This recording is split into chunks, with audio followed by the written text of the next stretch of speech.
A única coisa que a tatuagem faz é atrapalhar o meu exame. Eu estava até inclusive conversando com um paciente ontem que ele está na 8ª tatuagem.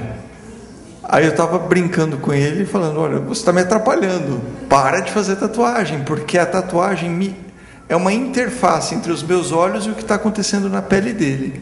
Então a tatuagem ela não vai predispor a causar um câncer de pele. Mas se a tatuagem for com tinta escura, principalmente quando uma tatuagem é nova, que a tinta ela é mais negra, depois com o tempo vai borrando e ficando verde, essa tinta negra ou as tintas escuras podem atrapalhar ou esconder alguma coisa que esteja acontecendo lá embaixo. Então é mais nesse sentido que nós pedimos para que evite o uso da tatuagem.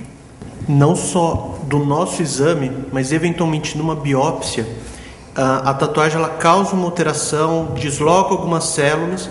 Óbvio, algumas lesões mais exuberantes, mais evidentes, isso não atrapalha.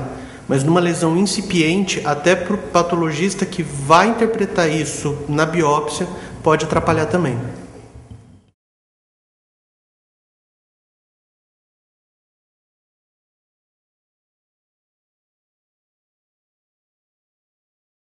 Especificamente câncer de pele, nós estamos falando aqui, né? Para você ter uma ideia, assim, para provar que o cigarro causava câncer, foi um grande trabalho.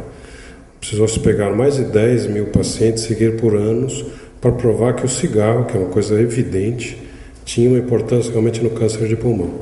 Então é difícil você controlar. Você vai fazer como? Você vai dar para uma pessoa um cigarro que não tem nicotina, que não existe, e outro comparar com o outro que teve cigarro, é muito difícil. Você imagina então, por exemplo, para você mostrar que o protetor solar evita o tumor de pele, muito difícil, né? Para a alimentação existe um trabalho australiano mostrando que a dieta saudável, que é basicamente frutas, verduras e carnes com pouca gordura, tiveram na população que comeu mais esse tipo de alimentação, teve uma menor incidência de todos os tipos de tumor de pele. Mas não sei se vocês estão acostumados àquela velha piada que fala que o adoçante engorda, né? Porque todo gordo usa adoçante. Então você pode tirar conclusões através de algumas análises parciais totalmente erradas, né? Embora exista a discussão, talvez o adoçante engorde mesmo. Mas especificamente esse da alimentação, existe uma grande fator de confusão, que a pessoa que tem essa alimentação saudável, come fruta, verdura e carnes magras, essa pessoa, obviamente ela não faz só isso na vida para se cuidar. Ela vai ter outras coisas que ela faz. Ela não fica vermelha, cheia de bolha.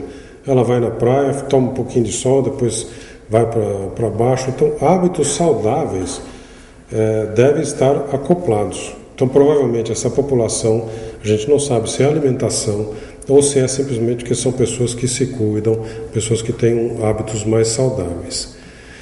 Estresse, eu falaria mais ou menos como o Corinthians e o Palmeiras. Tem gente que acredita, tem gente que não. Na minha visão, o estresse, a depressão não causa câncer. Por quê? Porque o câncer é um gene que mudou. O estresse não vai lá e vai mudar aquele gene e dar uma mutação. Mas, uma vez que você teve um tumor, você teve um tumor de próstata, ou você teve um melanoma causado pelo sol, uma vez que você teve, os fatores imunológicos têm grande influência. Então, a gente tem números, todos os médicos que tratam melanoma já viram algum paciente que teve um melanoma, passou 5, 6 anos muito bem, de repente tem uma perda de um filho, por exemplo, e o melanoma volta. Nítido assim, 2 meses depois volta o melanoma. Ou morreu, tive uma paciente que ela num acidente de carro em que ela estava dirigindo, morreu a mãe e a irmã e ela que estava dirigindo. Ela tinha um melanoma que estava lá há 5 anos, que eu vim acompanhando, 2 meses depois voltou o melanoma. Graças a Deus eu operei ela e ela está bem até hoje.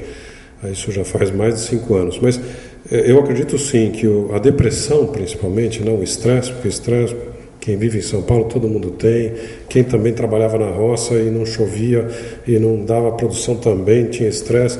Eu não acredito que isso cause tumor, mas pode evoluir mal uma vez que você teve um tumor, a depressão principalmente.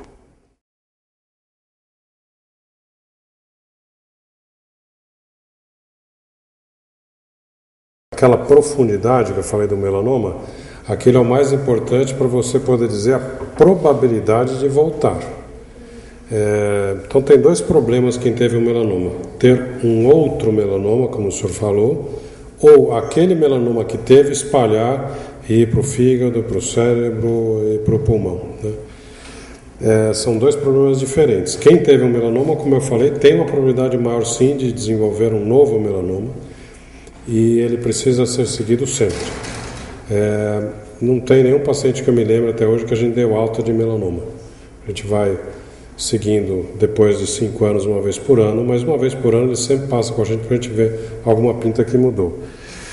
E aquele melanoma que teve, quanto mais fino, menor a probabilidade de voltar. O melanoma in situ, que chama, que é aquele muito inicial, esse tem próximo de 100% de chance de cura. Por que próximo? Sempre você vai achar na internet algum caso que voltou. Eu nunca tive, mas existe.